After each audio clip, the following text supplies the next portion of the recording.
Good morning, everybody. Good morning. My name is Janesh Meza. I am a part of Real Titan Acquisitions, a commercial real estate company.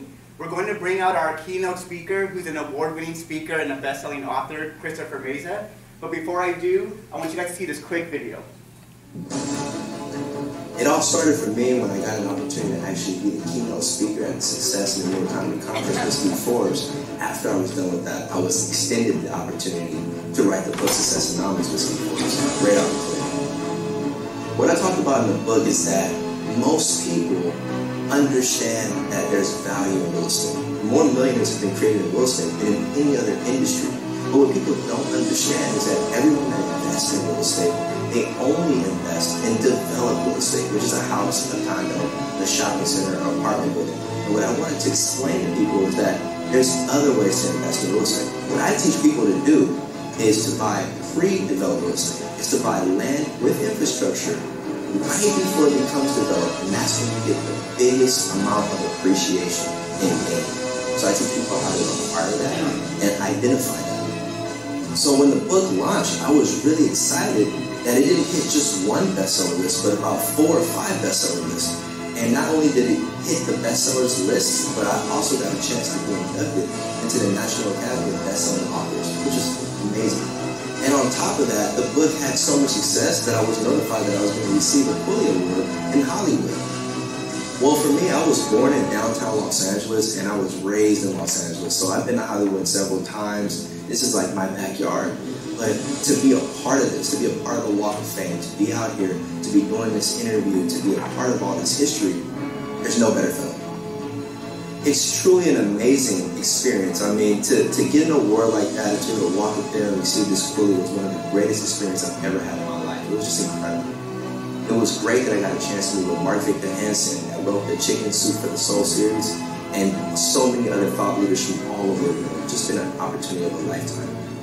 After receiving my Quilly Award, I got interviewed on the red carpet, and then I also got invited to a private celebration with all these other best-selling authors, which was just an incredible opportunity. To be with people at that level that are the best at what they do, it just helps me to be at the same level, being the best at what I do, and I get to take that back to my clients, and they benefit from that as well. It's been a great experience to be a best-selling author because it gives me a national platform, a way for me to reach more people, help more people, and explain to them what I'm doing is truly unique. So this national platform has just been incredible. All right, everybody, let's give a warm round of applause to Mr. Meza. All right. Yes. Good morning, everyone. Good morning. Oh, you guys don't know me yet, so I'm going to let that slide. Good morning, everyone. Good morning. Much better, much better. Let's keep the energy up, guys. My name is Meza. I have a degree in electrical engineering and also a degree in computer science, which makes me a computer engineer. I work for Fortune 100 companies such as IBM and the Boeing Company. Now, although my profession is engineering, my passion in real estate and investing has allowed me to retire at a very young age. I'm getting ready to share with you guys the greatest way to financially succeed in any economy. But before I do, I think it's only fair that I share with you guys how I got started in real estate. And I want to share with you guys the greatest decision that I ever made. That decision was to get a mentor. Okay? It all started for me back when I was in high school. When I was in high school, all I had to my name was good grades. That's it. Okay? I was getting ready to go off to college, become an engineer, and we had a family gathering at our home. One of the people that attended the family gathering happens to be a real estate developer and also a multi-millionaire. When I was walking around this room, this guy said, "Hey, Chris, why don't you come talk to me for a second?" So I walk over to this guy, and he's talking to me for a little bit. He says, "Chris, aren't you excited? You're getting ready to graduate, go off to college, become an engineer." And I said, "Yeah, but..." And for some reason, I just opened up to him and I told him the truth. I said, "You know what? I feel like all I have is good grades. I feel like I'm just waiting to graduate. I feel like I'm not living to my potential. I feel like I don't know what else to do with my time. I feel like I'm just, I don't know, maybe I need a mentor." And this guy said, you know what? I'll mentor you. Now I was shocked. Why would a multi-millionaire want to spend time with me? But hey, I jumped at the chance. So there was nothing magical about our relationship, at least not at first. It was always, "Hey, how's school?" or "Hey, how's business?" Until one day I called this man and he said something that changed my life. He didn't do it intentionally, but let me tell you how the conversation went. I gave this man a call and I said, "Hey, it's Chris. How's business?" He goes, "Chris, fantastic. I'm getting ready to get into this deal and blah, blah, blah, blah, blah. I could not psychologically hear anything past the word deal.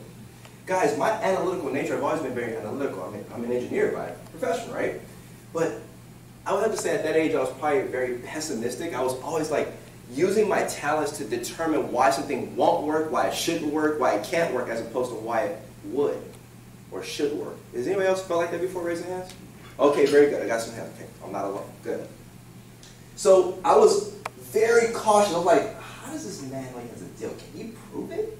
I was very cautious. I said, hey, sir, how do you know you have a deal? He says, Chris, that's simple. All you do is crunch the numbers. If it pencils out, you do the deal. I said, wow, can you teach me that? Guys, that is the day my mentorship really began. So for over the next 15 years, I'll say actually closer to 20 now, I became this man's sole project manager. And when you're a project manager for a land development company, there's a lot of things you have to know how to do, my goodness. But one of the things that you have to know how to do and do well is to evaluate potential land development deals, right? Okay. This takes a lot of intense calculations and a little bit of reverse engineering. I would have to start off with what we're going to build and how much we can sell it for, and work backwards. What are our hard costs, like construction and materials? What are our soft costs, like permits and plans? Last but not least, what can we pay for the land and still remain profitable? You guys understand what I'm saying? Yes. Okay? Now, after doing this process time and time again, guys, I found my mentor's genius. Do you guys want to know what my mentor's genius is? Say yes. Yes. Yes. My mentor's genius, guys, is the ability to see something that nobody wants and turn it into something that everybody loves. Let me give you an example of just one of our many creative deals. There was an 11-unit apartment complex, run down, disgusted. Maintenance was so deferred that the rents in Los Angeles were only $400 to $500 per unit per month. And because the rents were so low, the building simply could not appraise for more than $600,000. Do you guys know how that works, how the income drives the value of an apartment complex? Yes? Okay, very good. It could not appraise for more than $600,000, but the guy that owned the building had ran up a debt of $1 million. Here's what we call upside down. And because he would never be able to get his money back out of this building, he refused to make any repairs, refused to do any maintenance. He would collect the rents, put it in his pocket, and that was it. You guys understand what's going on? Okay. My mentor saw this as a deal, paid $1 million all cash because no bank wants to be a part of this deal. He immediately knocks it down and builds 12 luxury homes in this place. When I say luxury, we're talking about Berber carpet, travertine tiles, stainless steel appliances, granite countertops, tankless heat-on-demand water heating systems. Luxury sells each of the 12 homes for $500,000. 12 times $500,000 is $6 million. It only cost a couple million to build this. Let me say that again for someone in this room that may have missed it.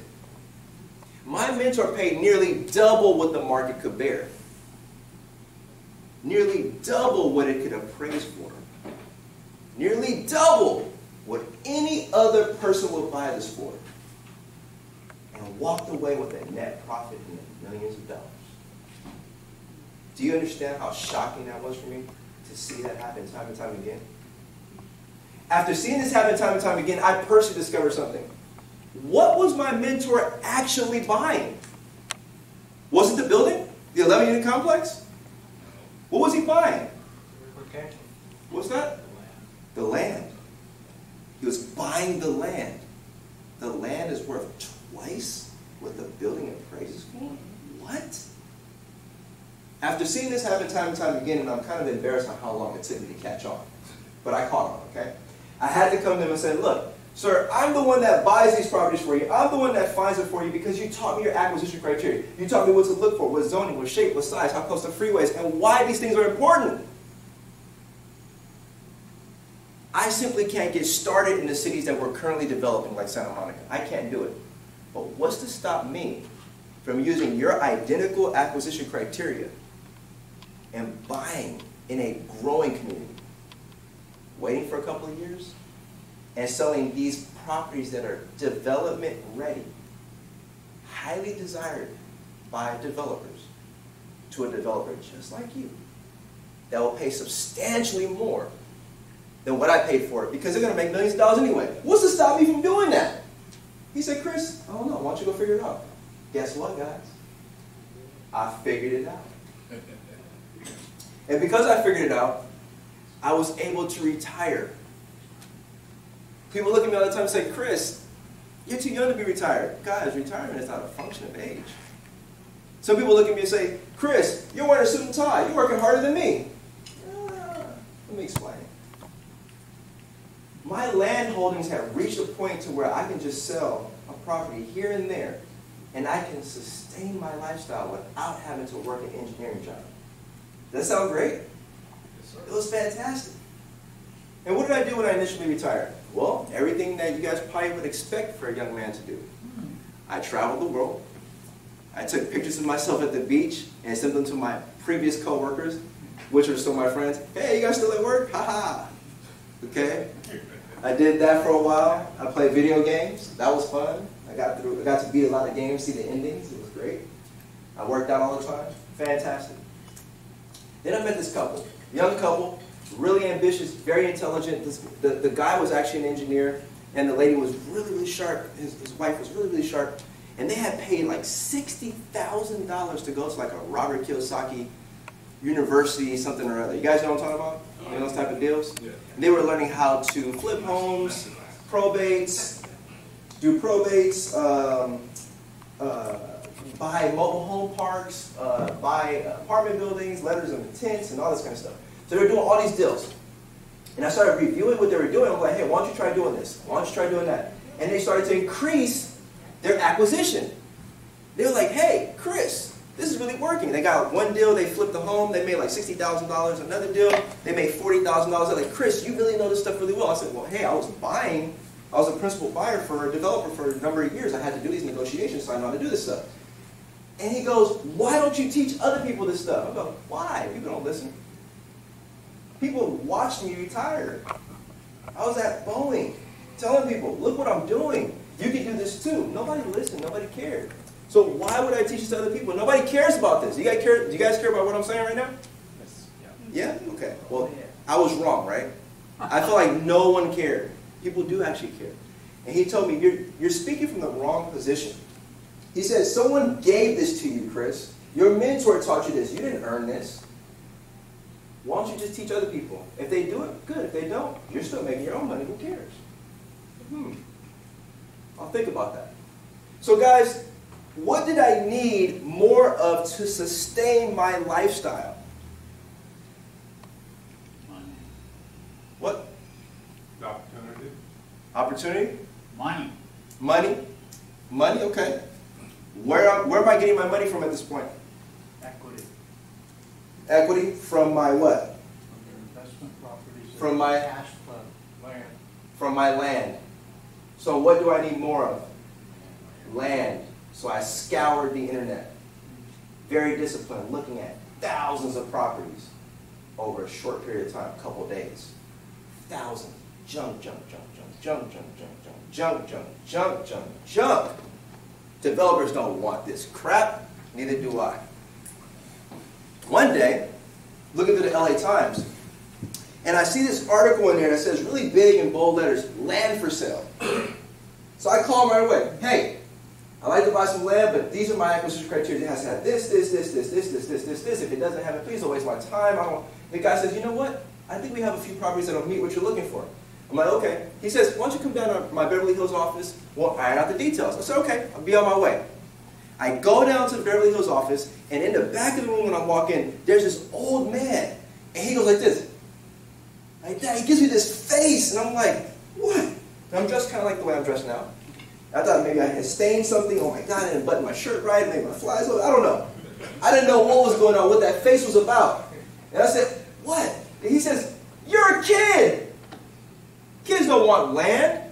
They want the flash. They want the condos. They want all the other properties. They don't want this stuff. What are you doing here? Ah, okay, I get it. I said, so my mentor is a developer. He buys these properties. He makes this big amount of fortune. I want to be able to get between the developer and what they need. And if I do that, I believe I can make a fortune. Chris, that's very impressive.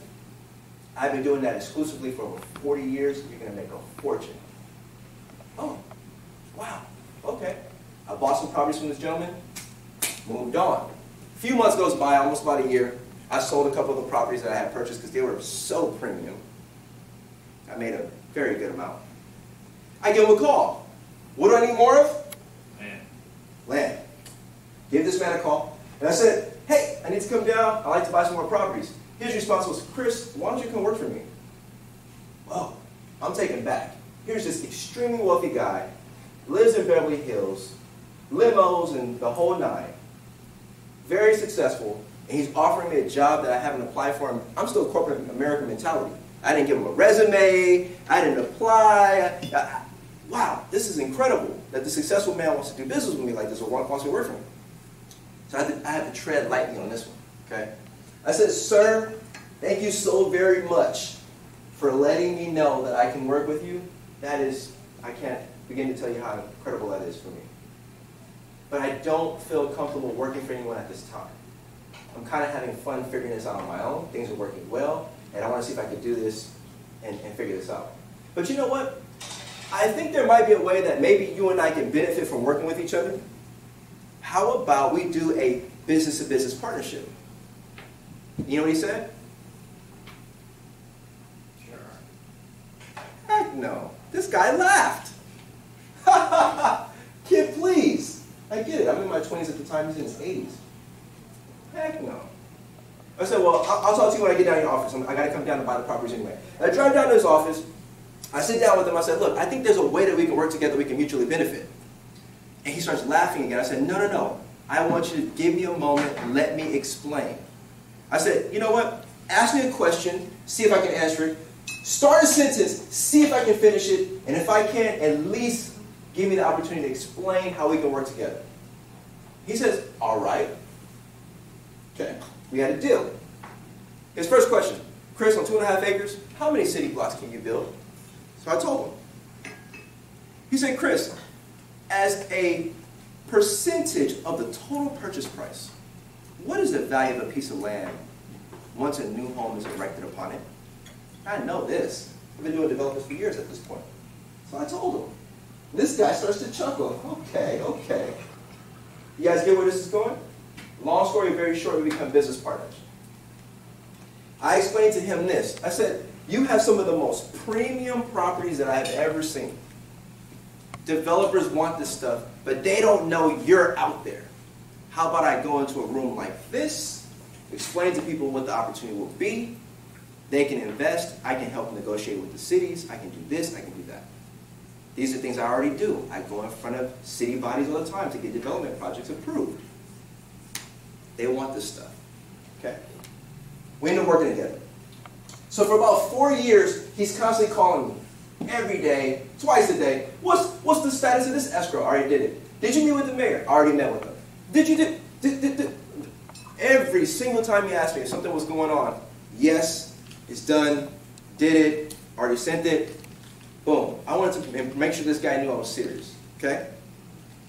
Everything was working so good. After about 4 years, he calls me and he says, Chris, I want to tell you something. What's that? I like you. Okay, after 4 years, I like you too. Thanks. Okay. He tells me that. I said, okay, so you like me. I like you too. This is great. Fantastic. He says, you know what I like about you? I said, what's that? You're always prepared. You have all this analysis done. You're always prepared. You got it all done. You got it all neat, ready to go. I said, thanks. He says, that's the same reason why I'm wealthy, because I'm always prepared. Don't ever lose that. I said, thank you. Now, our relationship changed after that conversation. He stopped talking to me as a business partner and started saying, hey, Chris, why don't you come by my house? He started sharing personal stories with me. He started to act like